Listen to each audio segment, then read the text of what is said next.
And we end the show, as we always do, with 3LK family drama. This mother is a bad girl! Beware! And boy, it's actually exciting this time. I think, listen, objectively, if you were to say that, is this a good way to introduce LAX?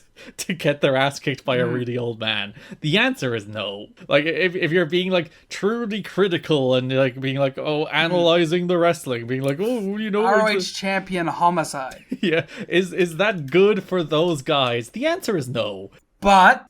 every Bob Armstrong segment on television fucking rocks. because he's awesome. He's so good. And genuine and earnest and everything you want from a babyface. Yeah. There's not an ounce of cynicism. It's a good story. Thumbs up. But let's get into it. Let's get into the gritty details. February 18th Impact. LAX face La Migra. Okay, great. I was talking about this. All I miss, I miss when jobbers had gimmicks that suited the people they were wrestling.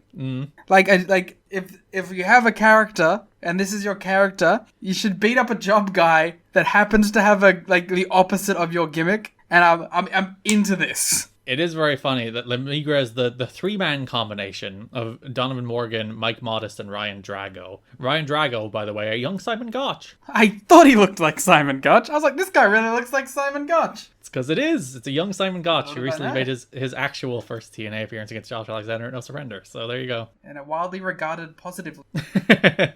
It is funny how like Donovan Morgan and Mike Modest are like dressed in the gimmick. There's the La Migra gimmick is clearly theirs, and also Ryan Drago's just there too in his regular wrestling gear. La Migra is a babyface because like Don West is like, yeah, send him back.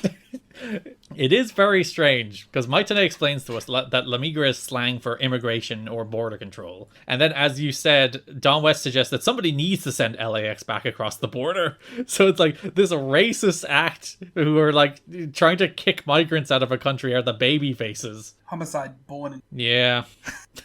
Listen, you don't need accuracy in your wrestling storytelling. Come on. I'm just happy Homicide's here. I'm ready for fucking Hernandez to get in here so we can start, grooving. Yeah, LAX at the moment is still Homicide, Machete, and Conan. I don't mind Machete, but I just want some proper LAX, They pin Drago with the Steiner Bulldog and then jump them after the match. The crowd chant, "Where's your green card?" at them. Seems very rude. As you said, Homicide doesn't need one. They should chant that at Team Canada. Conan says Bob doesn't have a wrestling license, but if he can get one, he'll kill him. And he says it in a way less awesome way than that. Well, yeah, he said last time we sent you to the hospital, next time it'll be permanent. But he is threatening to kill him. Yeah, but he's threatening to put him in hospital permanently. That's death. That's not death. That's technically living.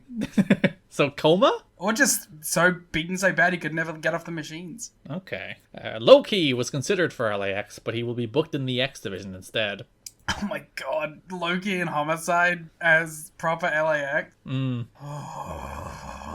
Which you do actually get if you wait long enough. At the Beatdown Clan? No, for a very brief period, Loki is in LAX in 2017. Is that true? Yeah. Oh yes, 2017. For a very, very brief run until Loki quits again, because he's Loki, but shout out to Loki for quitting. Where's Selena? She shows up in 2008. Oh, I forget that this stable goes forever. Yeah, 2007? Around then. There's some fun notes about Loki this month. Oh, there's always fun notes about Loki.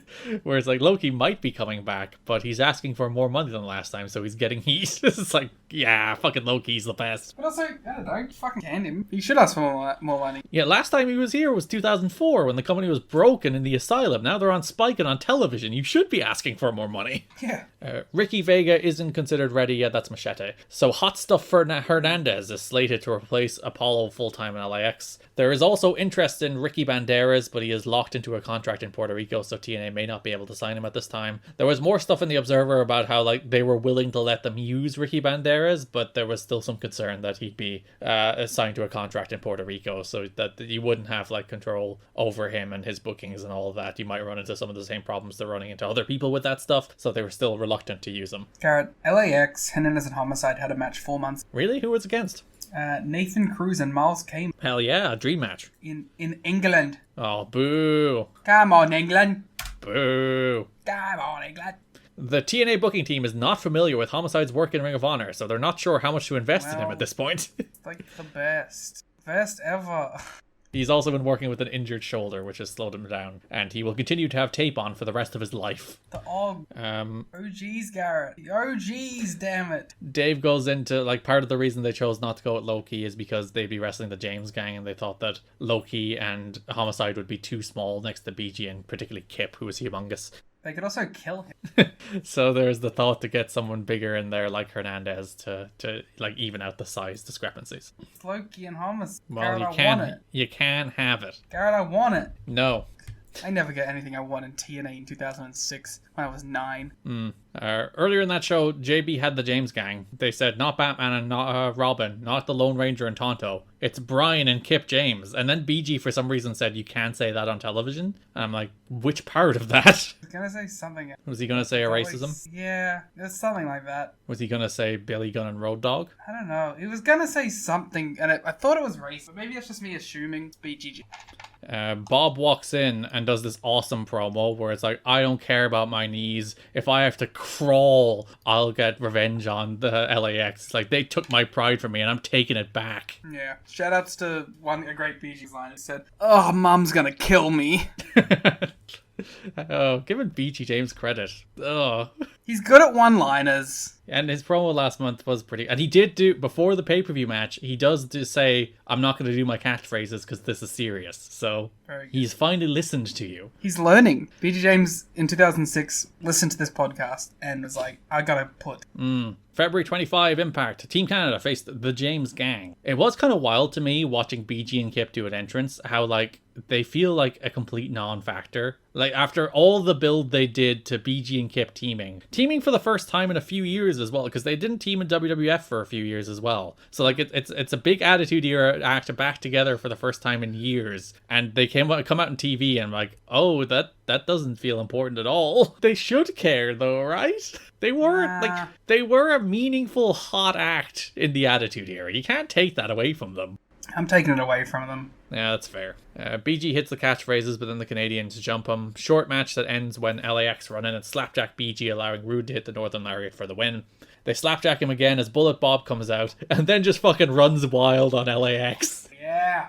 Which, again, if you're like, good for LAX? No. But is it awesome when he starts throwing punches on Homicide and Machete? Am I hooting and hollering while it's happening? Yes. Yeah, then he stares down Conan, and Mike Tenay and Don West are like, fucking get him, this is the moment. And then Conan bails as we set up a 6-man tag for the pay-per-view. Conan runs away. He literally flees in terror from this 66-year-old man who just had knee surgery. It's so good. Everything Bob does is so good. There's not much actual full build to that match. That's pretty much it. But it was awesome. Yeah, Mike Tenay announces in the go-home main event that the 6-man tag has been made for the pay-per-view. It's official. It's LAX versus the James Gang and Bullet Bob Armstrong. So they do have a promo package before the match where they refer to Bob Armstrong as the Tribal Elder. Yeah. Again, everyone steals everything from TNA. Clearly the bloodline... I mean, clearly BG James pitched it. Well, it's funny to think. So Bob was the Tribal Elder. Bob sadly passed away a few years ago. Did Roman Reigns inherit it after that? Well, my question is, should BG be pissed? Because BG, I guess, is the Tribal Elder now. Maybe Scott. I'm not sure who's older. Scott Armstrong might be older. Maybe Armstrong. The Armstrongs and the Fatus have a weird blood pact like Rock's family. So the Armstrongs, after Bob passed away, the Armstrongs declared fealty to the Fatus and passed the Tribal Elder title over to Roman Reigns. Is that what's happening here? Yeah. That's what I'm guessing. The feature before the match kind of rocked as well.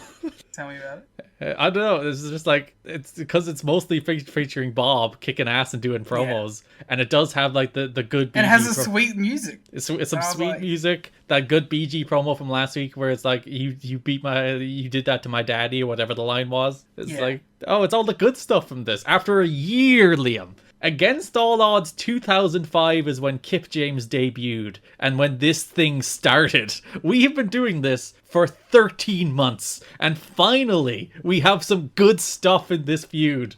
Yeah, we got there. I never doubted it for a second. Bob is rocking a singlet. He's because he's a real goddamn wrestler. His fucking younger son wrestling in a t-shirt and he comes out wearing a singlet. BG is finally like, I'm not going to do my catchphrases because you hurt my dad and we're going to fight. He does, however, close the promo saying blood is thicker than mud, which felt very racist. Mike Tenay points out that Bob first wrestled in 1962 and that the boots he is wearing are 30 years old. He got that information on the World Wide Web. Yeah, there's color photos of those boots, I heard. There's actually not. It would be a better bit if they were in black and white. The boots are frankly too old to have color photos. The match entirely builds around getting basically Conan and Bob facing off, and Bob finally gets his hands on Conan and he just starts beating his ass. So he starts throwing punches on Conan, and there's this great moment where Conan bails out to the floor but his pants start falling down. So he starts having to do this like waddle to try and get away from Bob, but then Bob catches him, lays him over the announce desk and starts laying down punches on Conan, while Don West is like mirroring the punches behind him. He's like, yeah!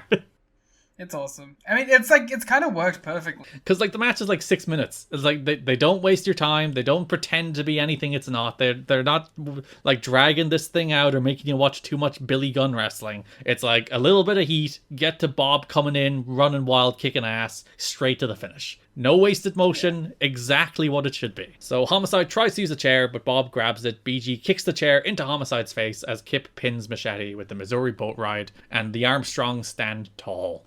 Now we're ready for the Fatus versus the Armstrongs. Well, you would have to get Billy Gunn, the adopted James, over to back to WWE, which they should do. Maybe I would approve of that. Conan is also to join the Armstrongs. Yep. Or no, 3LK versus the Bloodline. Now that's money. Could you imagine if WWE did it in like 2024, did a 3 Live Crew nostalgia run? It would be perfect. It would be so funny. Remember those few years back when they did like the New Age Outlaws reunion run? This is what they need to do. They need to do it again. So you would do 4LK? You would include Billy Gunn? Yeah. Once again, just to get him out of AEW. And get Conan out of AAA. This is working on multiple fronts. The entire world is saved. Wrestling saved. Everything is better off due to this 4 Live Crew nostalgia run. But yeah, this rocked. Bob Armstrong rules. He's the best.